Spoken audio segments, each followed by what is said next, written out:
कहानी परछाइयों के पीछे। दिसंबर महीने की कड़कड़ाती ठंड की सुबह सौरभ गरम गरम चाय की प्याली के साथ अखबार के पन्ने पलट रहे थे कि अचानक फोन की घंटी बज उठी। सौरभ ने वहीं से आवाज लगाई, सुमी, देखो तो किसका फोन है।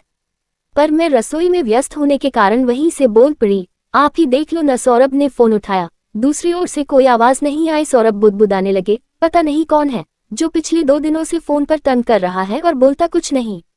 इसी बुदबुदाहट में सौरभ खींच में ही रिसीवर पर बोल पड़े, बोलो भाई, क्यों तंग कर रहे हो, कुछ बोलते क्यों नहीं। पर उधर से कोई उत्तर न पाकर सौरभ गुस्से से रिसीवर पटककर बाथरूम की ओर चल दिए। मैं जल्दी से नाश्ता बनाने लगी ताकि सौरभ समय से ऑफिस पहुंच सके। सौरभ के ऑफिस के लिए निकलते ही मैं जल्दी से घर में बिखरा सामान समेटने लगी। ना मालूम क्यों आज मेरा ऑफिस जाने को जी नहीं चाह रहा था। नजरें फोन पर ही टिकी थीं। तभी फोन की घंटी बजी। उधर से प्रशांत की आवाज सुनकर मैं तो मानो स्वप्न से जाग उठी और शिकायत करने लगी, अगर 2 दिन से दिल्ली में हो तो मुझे पहले क्यों नहीं बताया। प्रशांत ने कहा, जब भी फोन करता था तुम्हारे पति ही उठाते थे, अब फोन पर शिकायत ही करती रहोगी, मिलने आओगी भी या नहीं। प्रशांत ने मिलने की जगह बताकर फोन रख दिया। मैं जल्दी से तैयार होकर कनॉट प्लेस की ओर निकल पड़ी। दूर से ही रीगल सिनेमा के आगे खड़े प्रशांत पर नजर पड़ी। आज 5 वर्षों के पश्चात उन्हें इस शहर में देखकर मुझे बड़ी खुशी हुई और अनायास ही मेरे कदम बेख्याली में उनकी ओर बढ़ गए। प्रशांत मुझे देखकर मुस्कुरा दिए और मैं उन्हें अपलक निहारती ही रह गई। ना जाने क्यों मेरे होंठ सिल गए। मैं जड़ सी वहीं खड़ी रह गई। प्रशांत ने कहा, सुमी, कहाँ खो गई हो, चलो पास में ही गेलाड है, वहां बैठकर बातें करते हैं। 5 साल के बाद की मुलाकात में बातों का सिलसिला अपने आप ही चलता चला गया। मैं और प्रशांत एक ही ऑफिस में काम करते थे। जब मैं ऑफिस में नई आई थी तो सबसे पहले प्रशांत से ही मुलाकात हुई। उन्होंने ऑफिस के सभी तरह के काम में मेरी मदद की। मुझे भी उनकी तरफ धीरे धीरे झुकाव का एहसास होने लगा।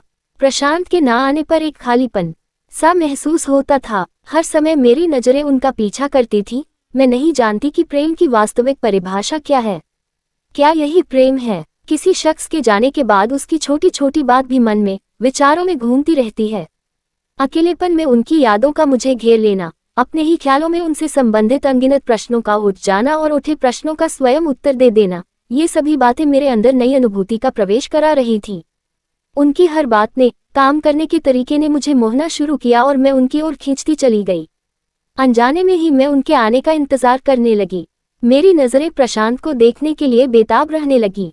वह शख्स जो मेरी जिंदगी में एक नया रंग लेकर आया, उसके व्यक्तित्व के आगे मैं अपना घर, अपने पति, अपने बच्चे, यहाँ तक कि मेरा समाज में अलग स्थान है, मेरे नाम के साथ मेरे परिवार का नाम जुड़ा हुआ है, इन सभी चीजों को भी भूलने लगी।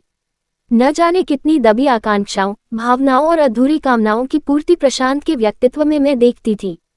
मैं मन ही मन चाहती थी कि वह मुझसे कुछ कहे। मैं जितनी भावुक थी उतने ही वह संयमित और संतुलित थे। प्रशांत ने कभी मुझसे काम के अलावा कोई बात नहीं की, परंतु मेरी अबोली आंखों ने शायद वह सब कुछ कह दिया जिन्हें शब्दों में परिभाषित करना जरूरी नहीं था।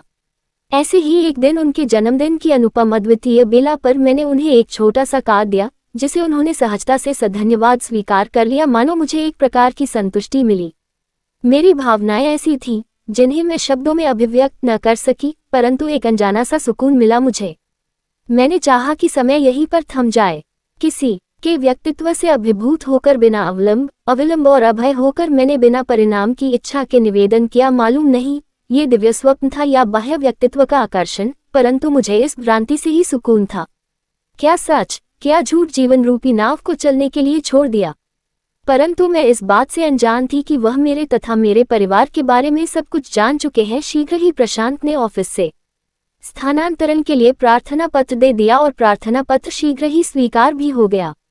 प्रशांत बिना मुझसे कुछ कहे अपने परिवार सहित दूसरे शहर चले गए और मैं उनसे, प्रशांत ने शांत भाव से कहा, हाँ सुमी, तुम्हारे बारे में सब कुछ जानता हूँ। मैं कुछ पूछ भी ना सकी, बस हंसी का आवरण मुख पर चढ़ाकर उन्हें प्यार से विदाई दे दी। अब मैं प्रशांत की यादों के सहारे जीने की कोशिश करने लगी, परंतु मानसिक रूप से मैं संतुष्ट ना हो सकी।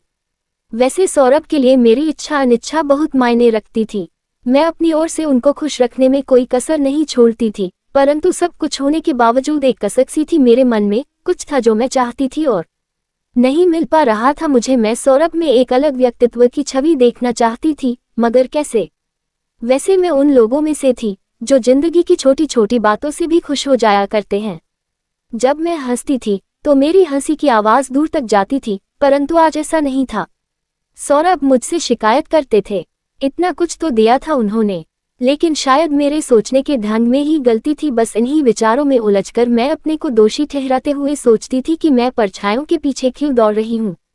पर मैं अपने अंतर्द्वंद को अभिव्यक्त नहीं कर सकती थी कि मेरी कुछ अपूर्ण हसरतें भी हैं। अपनी इच्छाओं को मैंने मन में ही मार लिया है। किन विचारों में खोई हुई हो सुमी? प्रशांत ने पूछा। कुछ खास नहीं, बस यही सोच रही थी कि मैं कहाँ से कहाँ पहुँच गई हूँ। सब कुछ समझता हूँ। तुम्हारी वे अबोली आंखें मुझसे क्या कहना चाहती थी, तुम क्या चाहती थी, सब कुछ मुझे समझ में आ गया था। उन्हीं अबोली आंखों के डर से मैं दूर चला गया। मैं जानता था कि जिस तरह तुम सोच रही हो वह ठीक नहीं है, और उस समय मेरे द्वारा समझाने पर भी तुम कभी न समझ सकोगी। भविष्य को देखते हुए मेरा यहाँ से जाना ही उचित था, और जाने से पहले मैं तुम्हें कुछ न कह सका, परंतु आज मैं तुमसे वह सब कुछ कहना चाहता हूँ जो उस समय न कह सका था।